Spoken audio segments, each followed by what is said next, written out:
Dear viewers, today we are going to talk about what's happening in the Swedish royal household, and believe me, some events are unfolding there right now that truly reveal the most human side of monarchy.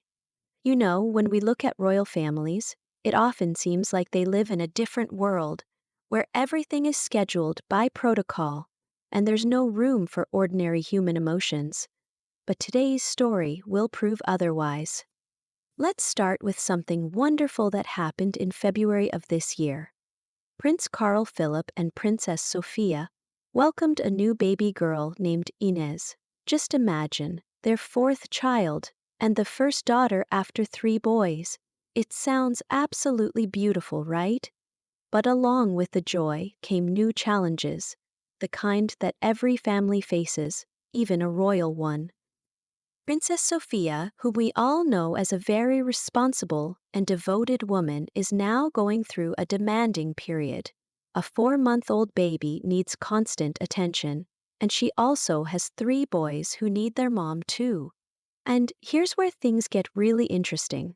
How does a modern royal family manage the eternal dilemma between public duty and family obligation? Recently, something happened that really made people think. Princess Sofia was expected to take part in Sweden's National Day celebration on the 6th of June, one of the most important events of the year for the royal family. Traditionally, the whole family gathers at the Skansen Museum. The king hands out flags, there are speeches, music, and a sense of national unity. So you can imagine people's surprise when it was announced that Sofia would not be attending the celebration. The royal court spokesperson, Margareta Thorgren, explained it in a very simple and human way. Princess Sofia is staying at home with the children. The couple has a 4-month-old baby. Now that might not seem like a big deal, but in the royal world, this is a pretty unusual decision. We've grown used to seeing royals appear at official events just weeks after giving birth. Remember back in April when Sofia did appear at the king's birthday celebration? Baby Inez was peacefully sleeping in her mother's arms, and Sofia looked absolutely radiant. Many thought she had fully returned to her duties. But life with a little baby is unpredictable, and plans can change at any moment. It's interesting to note that modern Sweden is very progressive when it comes to parenting. By law, parents are entitled to 480 days of paid parental leave, which can be shared between mom and dad.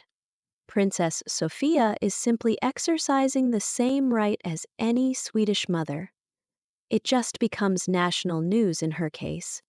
While Sofia is focused on her role as a mom for now, the rest of the royal family is getting ready for the national celebration. King Carl Gustaf and Queen Silvia will be traveling to Kalmar County, where they'll visit a glass factory and give speeches. Prince Carl Philip has a special role too. He'll be opening the royal palace to the public. Imagine how exciting that must be. Regular people will be able to visit the palace and see the prince during the changing of the guard. Crown Princess Victoria, as always, will be at the heart of the celebration.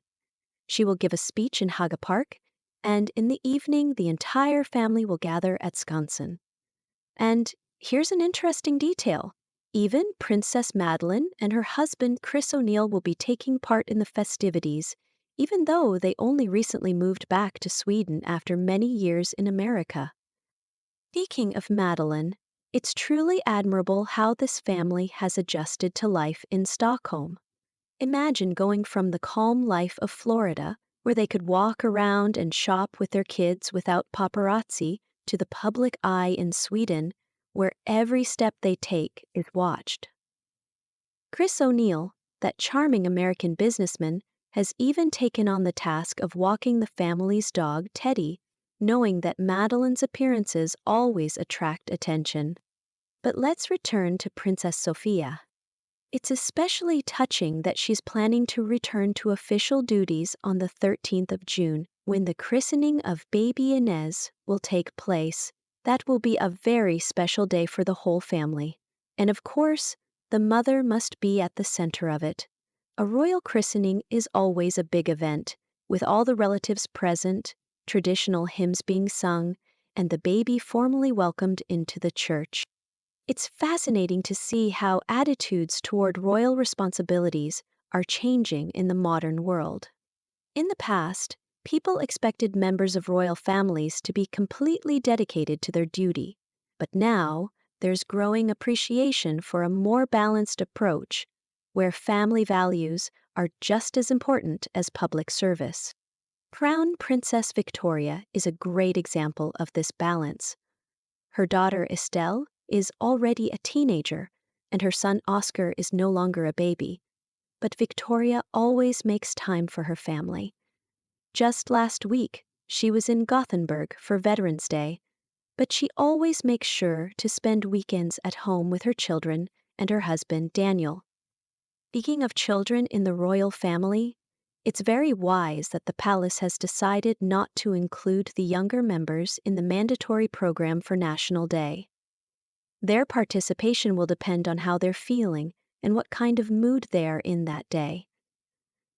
This shows that even within a formal institution like the monarchy, there is an understanding that children deserve freedom of choice. Princess Madeleine is also very thoughtful when it comes to royal parenting.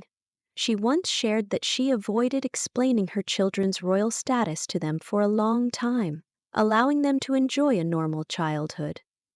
Only recently did her youngest daughter, Adrienne, make her first official visit to her duchy, and even then, the parents remain committed to balancing royal duties with a healthy, So, dear friends, the story unfolding today in the Swedish royal household is not just a chronicle of official events.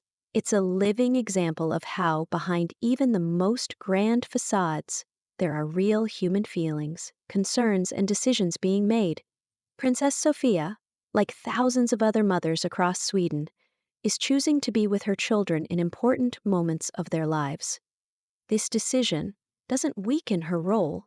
On the contrary, it makes her more relatable and admirable.